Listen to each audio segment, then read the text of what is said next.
Hi there, Morgan here from Crafting a Lovely Life, and today we are making a coffee mug to honor one of my all-time favorite Halloween movies, Hocus Pocus. We are going to be using our Cricut Mug Press, and Infusible ink sheets to make this awesome mug. Don't worry, if you don't have a mug press, you can also make this mug using permanent adhesive vinyl. I will link a video below showing you how to apply permanent vinyl to mugs if you want to do that instead. This is such a fun project for Halloween. If you are new to Cricut or the Cricut Mug Press, then this is the perfect beginner project for you. All right, let's get to it. The first thing we're going to do is open up Cricut Design Space and start a new project. Next, we are going to pull up a super helpful mug template so that we can get the design lined up for our mug. Select Projects, and in the search bar, type Mug Template. The template we want is called Mug Template Setup. Click that option and it will bring up the size and edge choices. The mug I'm using today is a 15-ounce Cricut Sublimation Blank mug. You also have some edge options here, but since we aren't doing a full mug wrap, the edges won't matter. So I will just select the large straight edge 15-ounce mug, then click Customize. Now we can upload the SVG file we are using for this project. I've already uploaded it, so I will just select it and click Continue. If you need help uploading SVG files to Design Space, I will link a video for that below. Okay, so this design was made specifically for this sized mug, so you shouldn't need to resize the image. We are going to turn off the red mug layer that was included with the mug template. This is designed to help you find the center of each side of the mug, but we won't need it for this specific project. To get the design centered with the template, we are also going to turn off the outline for a second. Then we can select the blue part of the template and our design and click the Align option in the top toolbar. Then click Center Horizontally, click Align again, and Center Vertically. Now our design is perfectly placed for this mug. Next, we will turn the outline part of the template back on and turn off the blue part of the template. This will leave us with just our design and the outline of the mug template. If you haven't made a mug with your mug press yet, this might seem a little confusing, but I promise it'll make more sense once we cut the design. Next, we are going to start attaching the different layers so they will stay together when we cut them.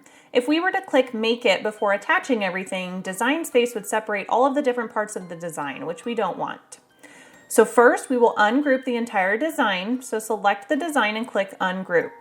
Then, starting at the top of the Layers panel, select the first set of stars that are grouped together and click Attach. Then do the same thing for each of the remaining star layers.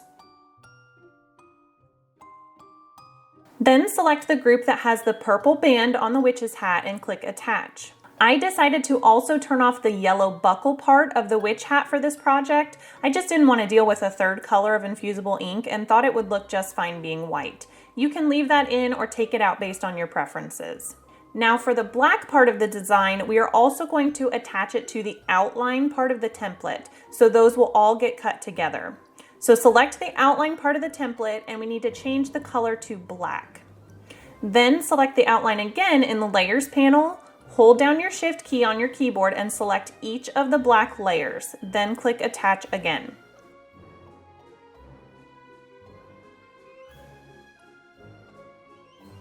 Now we can click Make It and everything should be just how we want it for cutting.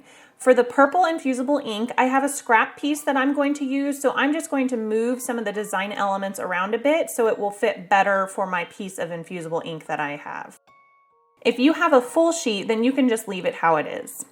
Anytime you use infusible ink, you will want to mirror the mats so that the design looks backwards when it's cut.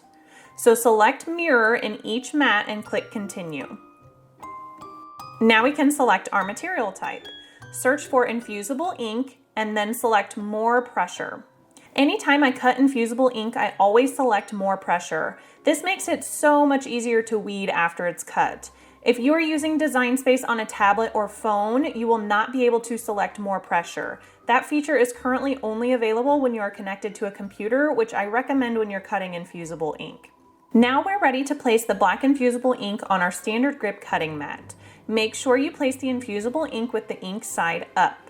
Also, you might notice that the colors look extremely muted and the black looks almost brown. That is normal, and when the colors transfer to the mug, they will look correct, so don't worry about it. Once the ink is placed on the mat, I like to use a brayer tool to make sure the material is really stuck on the mat. Then load your mat and select the C button to start cutting.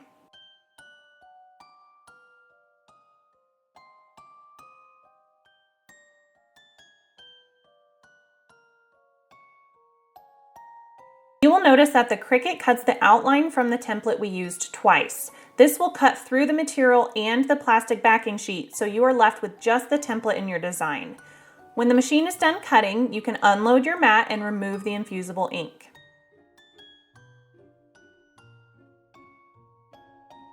Next, we will place the purple infusible ink onto the standard grip mat. Then load the mat and start cutting. Unload the mat and remove the infusible ink, and we are ready to start weeding. If you have never weeded infusible ink before, it is quite different from weeding other Cricut materials. The easiest way to weed infusible ink is to roll the ink sheet back and forth into your hands to loosen the cut parts of the material. Then you can peel away the bulk of the excess infusible ink.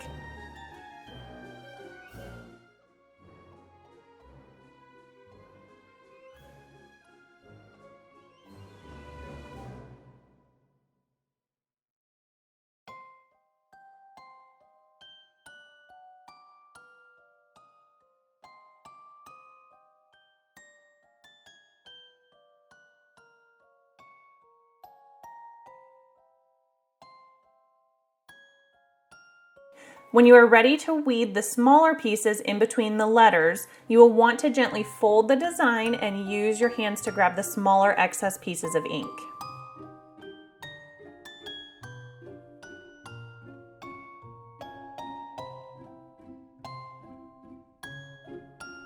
I check my design about 20 times as I'm weeding it because infusible ink sometimes likes to pop off of the backing sheet and I don't want to lose any part of my design.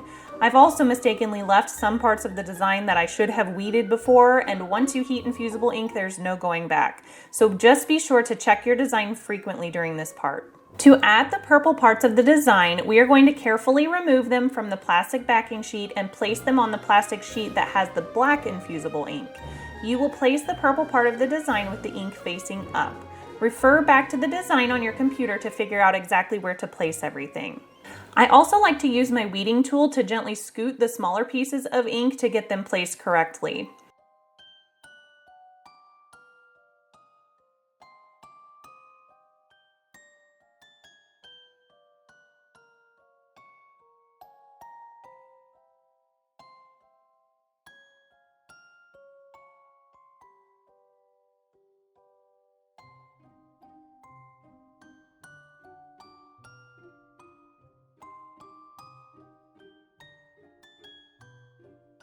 To place the purple band on the hat, you will just line up the infusible ink in the blank space in between the black ink.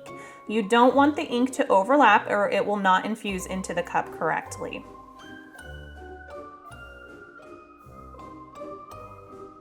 I like to flip over the design once I'm done placing everything just to make sure I like how it looks and don't need to make any adjustments. Next, to prepare our mug, we are going to use a clean lint roller and go over the mug to pick up any dirt or lint that might be on the mug. If you don't do this, you can end up with little spots that appear on your mug after it's been heated. Now we are ready to place the design onto the mug. The best way I have found to do this part is to turn the handle of the mug towards yourself and then place the middle empty part of the wrap on the part of the mug that is opposite the handle. Then wrap the design the rest of the way around the mug and place the ends inside the hole of the handle. If you need to adjust the wrap at all, just pick up one end of it and adjust it back into the right spot. Once you have it in the right place, press down on all of the sticky areas around the letters and images. You want to make sure the infusible ink is tightly placed against the mug so you can get even heat on the entire design. Now we need to take a few layers of butcher paper and wrap it around the mug as well. You don't ever want to put the mug right into the mug press because your design can transfer to the mug press and ruin it. So wrap the butcher paper sheets that came with the infusible ink sheets around the mug and use heat-resistant tape to secure it. Go ahead and turn on your Cricut Mug Press. The light will be orange while the mug press is getting up to temperature. The handle on the mug press should be up while it is heating. You should hear a beep and the light should turn green when it is ready. Place the mug into the mug press. The 15-ounce mug fits a bit snug, but they will fit into the machine. Once the mug is in place, push down on the handle to start heating the mug. The lights on the top of your machine should blink to give you an idea of how far along the process is. The machine will beep again once the mug is done heating, and you can lift up the handle and carefully remove the mug.